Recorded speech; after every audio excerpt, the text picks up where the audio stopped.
Hi guys, ఇప్పుడు వచ్చేసి ఎలిమినేషన్కి సంబంధించి మనకు ఆల్రెడీ తెలిసిపోయింది. రీతు చౌదరి ఎలిమినేట్ అయిపోయింది.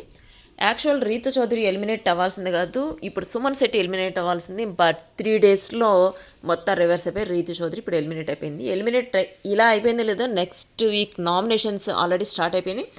ఆ నామినేషన్స్లో వచ్చేసి మనకి ఇక్కడ ఒక షాకింగ్ న్యూస్ తెలుస్తోంది. అది ఏంటంటే తనూజాని కళ్యాణ్ వచ్చేసి తనూజని నామినేట్ చేశాడట. రీజన్ వచ్చేసి తను అంటే భరణి గారు ప్లస్ రీతు ఇద్దరు కలిసి గేమ్ ఆడినప్పుడు ట్రయాంగిల్ కరెక్ట్గా లేదని చెప్పి ఫస్ట్ రేస్ చేసింది, కన్సిడర్ రేజ్ చేసింది తనూజ కదా.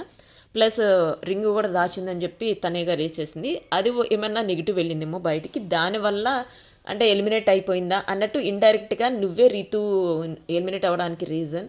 అసలు నువ్వు కావాలని కన్సల్ట్ చేసావు, అసలు ఎందుకు అదంతా చేసావు, అసలు నీకు సంబంధం లేదు కదా. యాక్చువల్గా దీనికి సంచాలకురాలు ఉంది, చూసుకుంటుంది, నువ్వెందుకు చేసావు అన్నట్టు రీజన్ ఒకటి తీసుకొచ్చి చేశాడు అన్నట్టు ఇప్పుడు చాలా కామెంట్స్ వినిపిస్తున్నాయి. యాక్చువల్గా నిజంగా జరిగిందో లేదో తెలియదు, కానీ ఇదైతే ఒకటి వైరల్ అయిపోతుంది అనమాట. అదే కాకుండా భరణి గారిని నామినేట్ చేశాడు. భరణి గారిని అంటే రీతు వచ్చేసి దాచింది కదా, దాచినప్పుడు రీతుని అనకుండా కళ్యాణ్ మధ్యలో తీసుకొచ్చి, పేరు అనుకుండా కళ్యాణ్ మధ్యలో తీసుకొచ్చినప్పుడు గొడవ జరిగింది, గుర్తుందా? సో దాని దగ్గర భరణి నామినేట్ చేశాట. ఈ రెండు అయితే ఇప్పుడు నామినేషన్స్లో బయటకు వచ్చి సంజన నామినేట్ చేసింది అని చెప్పి అంటున్నారు. ఎందుకంటే తను కూడా ఇప్పుడు సంజన కరెక్ట్గా ఇవ్వలేదు అని చెప్పి అంటున్నారు. యాక్చువల్గా అది ఆల్రెడీ క్లారిఫికేషన్ వచ్చేసింది.